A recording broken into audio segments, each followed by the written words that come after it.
ಅದು ನಾವು ಏನು ಪ್ರಶ್ನೆನ ಕೇಳಿದ್ದೇನೆ, ಇದು ನನ್ನ ಪ್ರಶ್ನೆ ಅಲ್ಲ. ನಾನು ದಾವಣಗೆರೆಯಲ್ಲಿ ಚುನಾವಣಾ ಪ್ರಚಾರದ ನಿಮಿತ್ತ ಹೋದಂಥ ಸಂದರ್ಭದಲ್ಲಿ ಅಲ್ಲಿರ್ತಕ್ಕಂಥ ಶಿಕ್ಷಕರು ಎತ್ತಿರ್ತಕ್ಕಂಥ ಪ್ರಶ್ನೆಯನ್ನು ನಾನು ಅವರಿಗೆ ತಲುಪಿಸ್ತಕ್ಕಂಥ ಪ್ರಯತ್ನ ಮಾಡಿದ್ದೇನೆ. ಒಬ್ಬರು ಶಿಕ್ಷಣ ಸಚಿವರು ಹೇಗಿರಬೇಕು,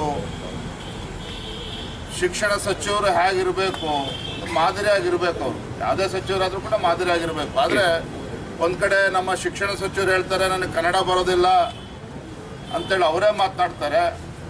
ಮತ್ತೊಂದು ಕಡೆ ಶಿಕ್ಷಣ ಕ್ಷೇತ್ರದಲ್ಲಿ ಯಾವ ರೀತಿ ಅವಾಂತರಗಳನ್ನು ಸೃಷ್ಟಿ ಮಾಡ್ತಾ ಇದ್ದಾರೆ ತಾವು ನೋಡ್ತಾ ಇದ್ದೀರಿ. ನಿನ್ನೆ ದಿನ ಮತ್ತೊಂದು ಅಂಶ ಇವತ್ತು ಬೆಳಕಿಗೆ ಬಂದಿದೆ. ನಮ್ಮ ಮಾನ್ಯ ಸುರೇಶ್ ಕುಮಾರ್ ಅವರು ಆ ವಿಚಾರವನ್ನು ಎತ್ತಿದ್ದಾರೆ. ಬೆಂಗಳೂರು ಮಹಾನಗರದಲ್ಲಿ ತಾತ್ಕಾಲಿಕವಾಗಿ ಶಿಕ್ಷಕರನ್ನು ನೇಮಕ ಮಾಡೋದಕ್ಕೆ ಏನು ಪ್ರೈವೇಟ್ ಕಾಂಟ್ರಾಕ್ಟರ್ಸ್, ಲೇಬರ್ ಕಾಂಟ್ರಾಕ್ಟರ್ನ ಏನಿದ್ದಾರೆ ಅವರಿಗೆ ಆ ಒಂದು ಜವಾಬ್ದಾರಿಯನ್ನು ನೀಡಿದ್ದಾರೆ. ಅಂದರೆ ಶಿಕ್ಷಣ ಸಚಿವರು ಎಷ್ಟು ಗಾಂಭೀರ್ಯವಾಗಿ ತಮ್ಮ ಒಂದು ಇಲಾಖೆಯನ್ನು ಪರಿಗಣಿಸಿದ್ದಾರೆ ಅನ್ನೋದನ್ನು ಮೇಲ್ನೋಟಕ್ಕೆ ಕೂಡ ಗೊತ್ತಾಗ್ತದೆ. ಇವತ್ತು ಮನೆ SSLC ಪರೀಕ್ಷೆ ಸಂದರ್ಭದಲ್ಲಿ ಏನು 20 ಗ್ರೇಸ್ ಮಾರ್ಕ್ಸನ್ನು ಕೊಡ್ತಕ್ಕಂಥ ಕೆಲಸ ಮಾಡಿದರು.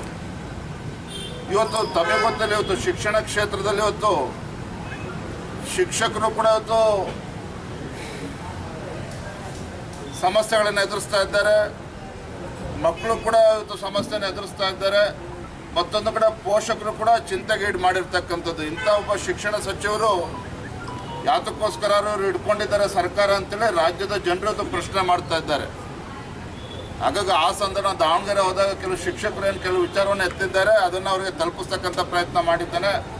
ಅವರು ಭಾಳ ಮನಸ್ಸಿಗೆ ಹಚ್ಕೊಂಡಂತೆ ಕಾಣ್ತದೆ. ನಾನು ಇಷ್ಟು ಹೇಳ್ತೇನೆ, ಅವ್ರಿಗೆ ಹಣಕಾಸಿನ ಸಮಸ್ಯೆ ಇದ್ದರೆ ಬಹುಶಃ ನಮ್ಮ ಯುವ ಮೋರ್ಚಾದವ್ರಿಗೆ ಹೇಳ್ತೇನೆ, ಎಲ್ಲ ಅವ್ರ ಹೇರ್ ಕಟ್ಟಿಗೆ ಏನು ಬೇಕೋ ಅದನ್ನು ಸಂಗ್ರಹ ಮಾಡಿ ಅವ್ರು ಕೊಡಿಸ್ತಕ್ಕಂಥ ಪ್ರಯತ್ನ ಮಾಡ್ತೇನೆ.